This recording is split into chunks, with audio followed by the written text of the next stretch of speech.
Hello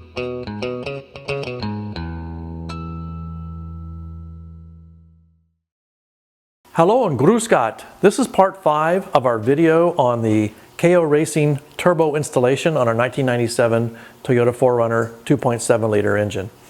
So this is the blow-off valve made by Teal, and KO had sent us a little note in the mail and said, hey, you're going to need to change out the spring in here from a 10 psi to 11 psi. They discovered that the particular engine that we have makes a little more vacuum than the Tacoma version. So they sent us a complimentary 11 psi spring, and this is actually the old spring. The new one has got yellow color on it. So in order to open this up, you have to use a 4mm Allen type wrench. You have to use a 10mm metric wrench for this. And of course you want to wear safety glasses because the spring is under very high tension. You want to take these loose while somebody holds it, or you could even clamp it. Take those loose and then very, very carefully take the tension off the spring, remove it out and replace it. And so now we're going to go reinstall this back on the truck. So we'll be back in a minute. We installed the blow-off valve back on here with 11 psi spring, and we actually did start it and test it. So it looks like this is going to be a good solution. So now we're basically finished with this, so we'll probably put some wire ties or hose clamps here and here. I also wanted to mention a couple of things. We went down to Toyota and bought a brand new hose right here and installed that, so that's all the new hose. This is a new hose here to the positive crankcase ventilation. So we got that one new. And then we got this long circuitous hose as well. It goes over to the evaporator canister. And we actually cut the brand new hose. This is like a $55 hose. Well, we cut it and installed a T that we got at Autozone, and so this goes to the gauge set inside, which we'll show you here in a minute. So that's what we've done so far over here. So most of this stuff is finished. We're just going to do a couple little things to finish up there. So now one of the problems we're working on is the hose here.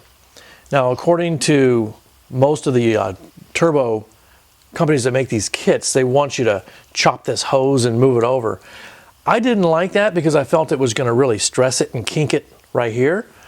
So I did a little research and I found a Gates hose. It's kind of unusual. It's part number 23528. And this hose here actually is going to fit down inside here.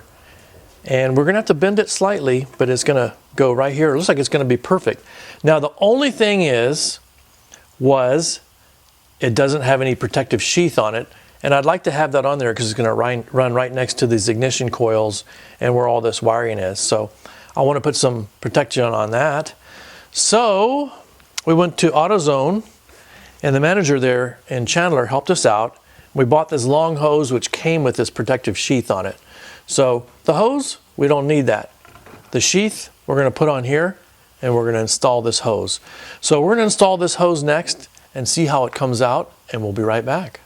Okay, we've put the new upper radiator hose on. This is the one I showed you earlier. And what we did was we put this protective material off that we stole off another hose. We put some cloth tape wrap just to keep this stuff from moving around. Put the hose clamps on. So I think this is actually possibly a better solution. It does slightly touch this ignition coil or this coil pack over here, but I think it should be okay. It's not like really rubbing or anything, and we do have this on here. So now we're going to move on to doing some dressing up back here, and so I'll be right back in a minute to explain that. We have the new hose in place now, and we've put the intake on, and we've connected all the vacuum hoses. Now we're going to end up changing these to black. We decided we don't like this red color. It just doesn't look good in here. We're going to change it to black, but we'll do that later. Functionally, it's perfect right now. So from Underdog Racing, we were able to get this extension cable that goes to right here. So I'm going to plug it in, and that way you don't have to do any cutting or anything with your wiring. And if you need to know more about that, just drop us a note and we'll be happy to answer your questions. So we'll fasten this down, and then we're going to put some shielding here, and we'll be right back.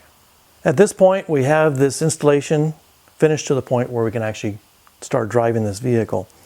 Now, I still haven't done the exhaust bracket. I'm actually having it machined at a machine shop. They didn't have the material in stock, so it's going to be a few more days. So I'll put that on later. We're going to put a PTP Turbo Blanket on here if we can get the right size. And we haven't ordered that yet. And then what I did just now was I put this Design Engineering. It's this material that kind of is a heat shield. So I put some here where this cable goes through, put some down here on this one AC line down here, and I put a piece back there where the mass flow controller or mass flow sensor wiring goes. So basically we're at the point where we're ready to start it and run it. So let's start it, see what happens. Okay, right now we're getting ready to start the car and see how it runs, so let's go ahead and start it and see what happens. It starts right up easy enough. That's all a good sign.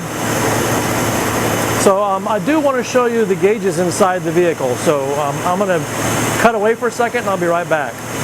Okay, so we're inside the vehicle right now. Here's our gauges reading oxygen content of the exhaust, and also in this case vacuum, but when it goes into boost it goes up to about 5.